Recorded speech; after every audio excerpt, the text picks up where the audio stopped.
Hello, Internet. James Allen from Out of Eight. And today I'm playing roguelike role-playing game BRUT L. It takes its cues from the old school ASCII-based dungeon crawlers, where you go around and slay a bunch of creatures and level up over time through randomly generated levels and involving permedeath.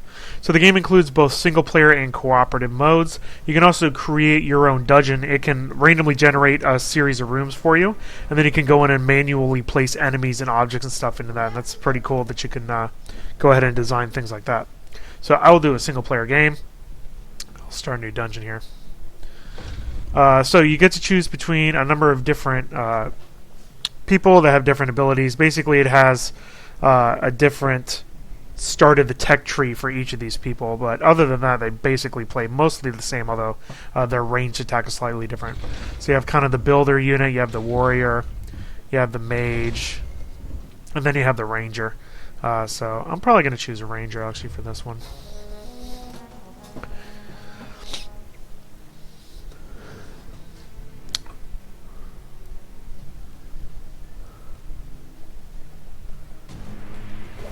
Alright, so this game is in real time. It's not turn-based. So you actually do have to move around and aim in order to attack things. Yeah, he can throw his shield, which I just inadvertently caught myself on fire by doing it, but that's unfortunate. And you could go around and pick up objects, stuff like that. And you can see that you have the torch that you can use to light zombies on fire. And then you only just start out with bare fists, so you have to actually craft additional weapons in the game. The game is really designed more for consoles. You can tell from the way that the weapons are laid out there, just like a directional gamepad. Really designed for being played with the gamepad. Also, see when you go to the inventory screen in the skill tree, it takes up the entire screen instead of just a portion of the screen like you would have on the PC. So it's definitely not designed as a PC game, but it is playable on the PC. So unlock that door. And you can also see when you press a button here, it zooms out to an ASCII-based map, which is pretty cool, but you can't play the game from this perspective. You can just move around, and that's it. Which is actually a little disappointing if people wanted to actually play that way. Yeah, pick that up. You can make potions and stuff. I'll show that stuff off in a little bit. You can also pick up armor. You gain XP from smashing stuff, so sometimes it's a good idea to do that. Yeah, I want those. Thank you. Take that.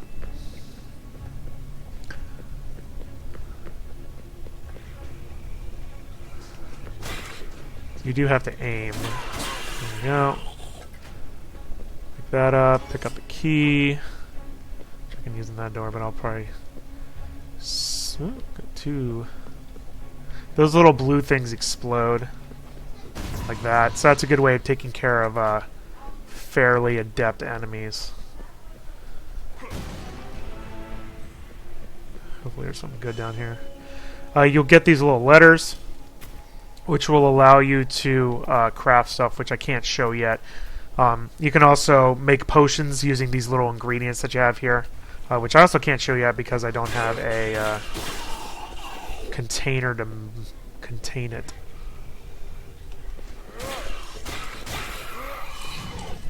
A couple letters there. Got some pizza. So picking up some letters for crafting. I gotta find a book first that'll have the weapons in it. Even though the levels are randomly generated somewhat, I mean each room is like a set layout and then they just connect them randomly. The order in which you get things is pretty much set. You'll get all the weapons about the same time each playthrough. So that isn't as reliant on luck as some other stuff is. I need to make this jump here. I can't believe they're playing a jumping puzzle this early in the game, but alright.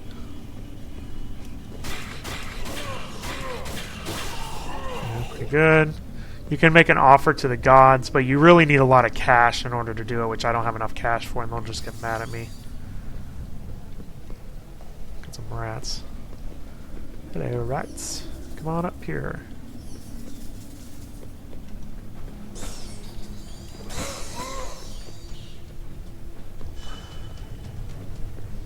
Got a J. There's the entrance to the next dungeon. Ooh, got a potion.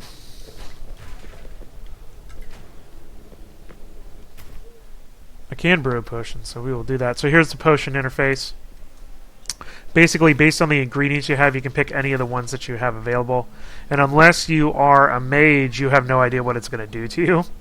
So I'm just going to randomly pick that one.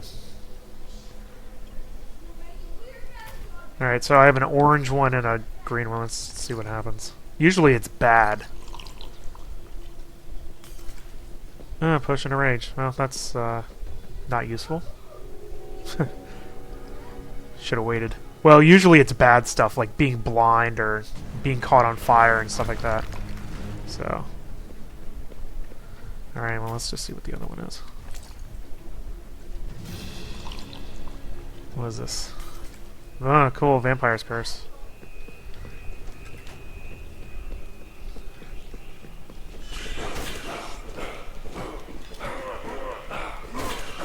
Ugh, guys with shields.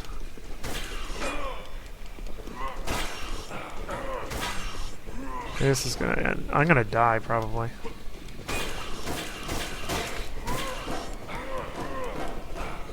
Stupid shields. Yeah, I'm dead.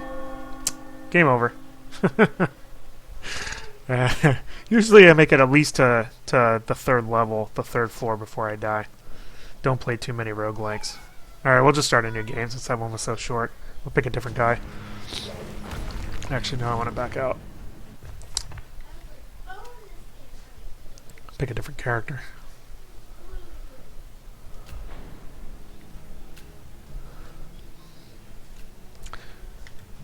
Alright, so let's just do... We'll do the warrior. Well, no, we'll do this. We'll do the Amazon. She can build stuff. She's basically the same as a warrior.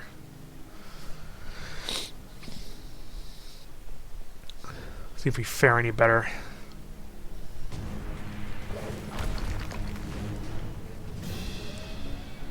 Alright. So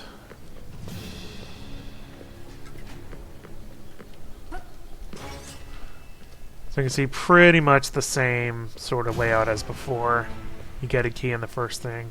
But after that, the rooms are all differently laid out. Ah. Come on, lady.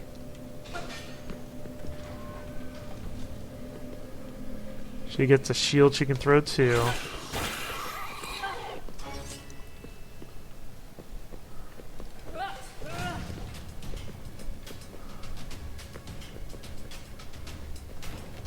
Alright.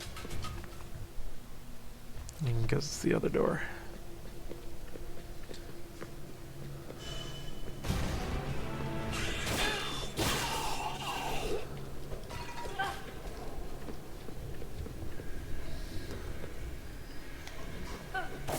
These are the stupid zombies, aren't they? Alright, let's go light my torch. Kill it with fire!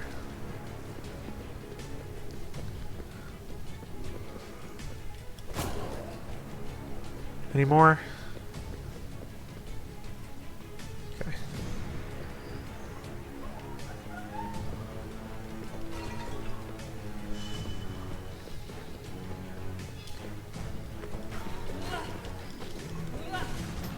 Got a helmet. Some armor. No, you're still zombie, aren't you?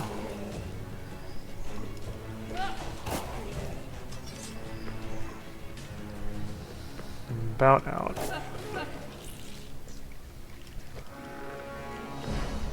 Here's my key.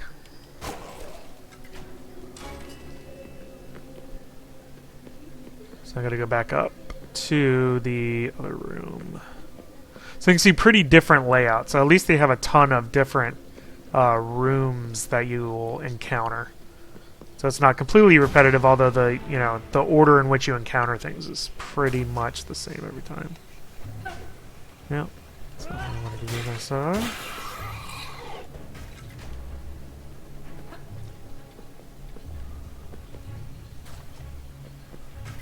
Got a potion.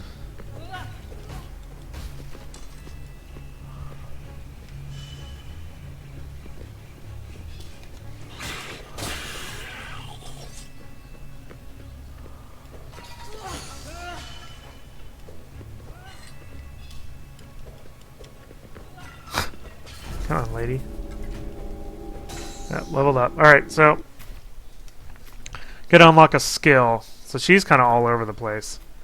So, archer... Special moves... Or health. I'm probably do the health. Yay for me.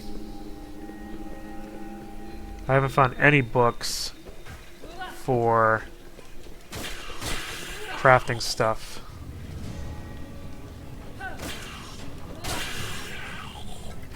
Got some potions though.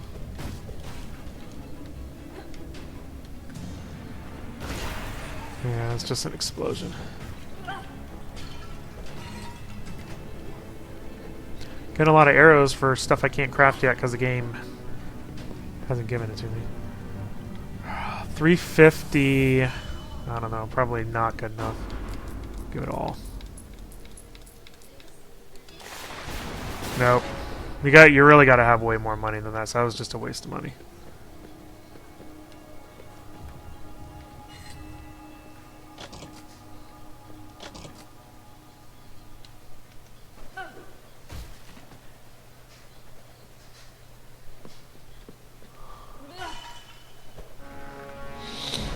There we go. So I only have one letter for the club, so that's cool.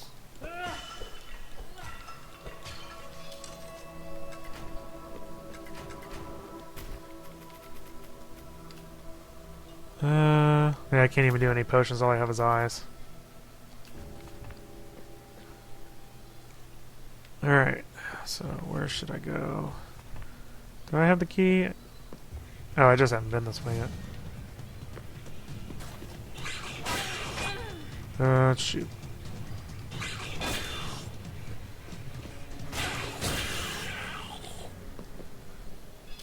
Still not faring so bad.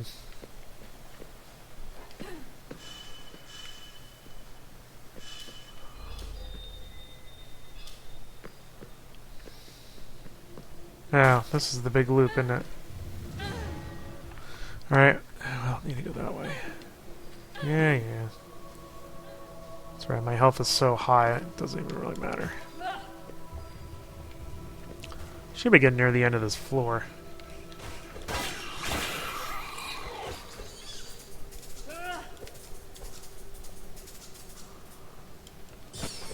Get off me.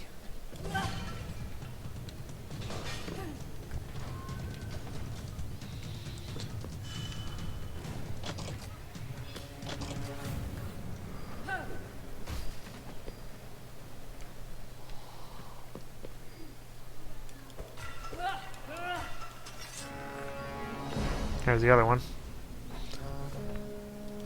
Missing a G, but look. There's a G. I can craft it. Alright, so let's craft it. Craft the weapon.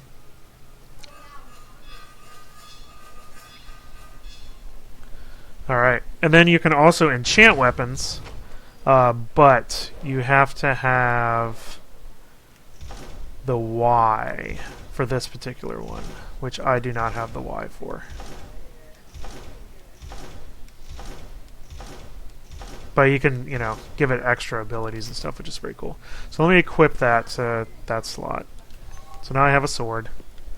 So that's cool. Now I gotta figure out where to go. Where have I not been? Way over there. Yeah, that's where I gotta go. I just didn't go that way yet. It's all the way to the other end. Alright. Yeah, spikes. Not paying attention.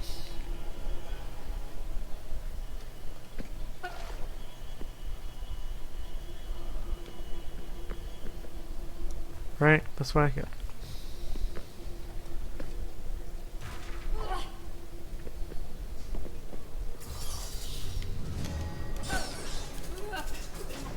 Stupid rats.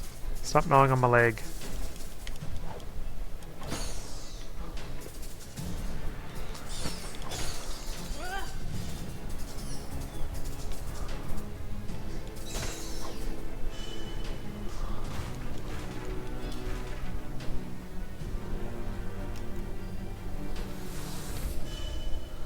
Yeah, I haven't unlocked my special ability yet. Oh, that is the end of the level, though.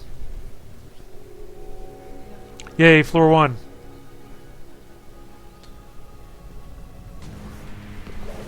Floor 2.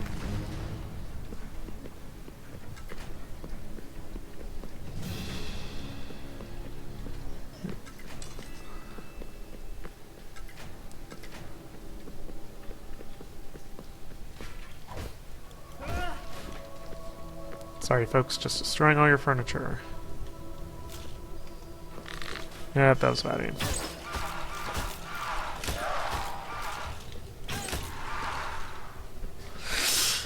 Okay.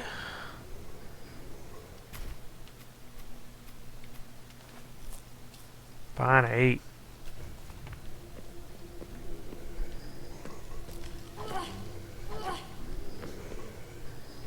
These zombies guys, alright.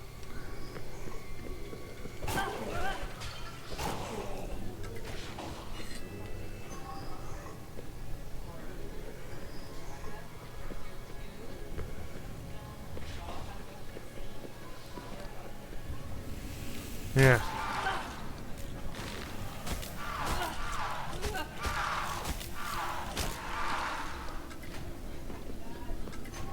I can brew a potion. Let's go for the yellow potion.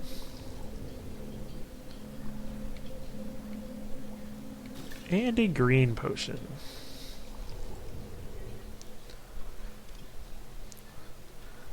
And let's see what happens. Sure. Oh, hey. That was completely useless. But that's okay. Alright, let's give them all. Oh, good. Extra life. I don't... I think like the limit's like 400 or something like that. Go through that door.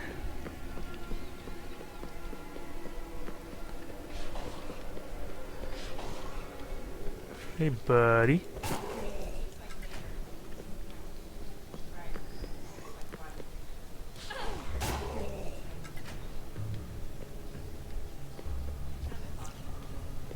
Ugh.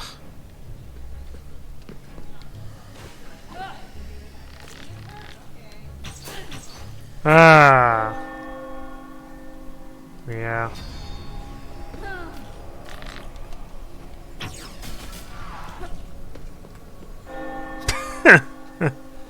Double jump, folks. Well, there you go. Pretty typical for me. I always choose death.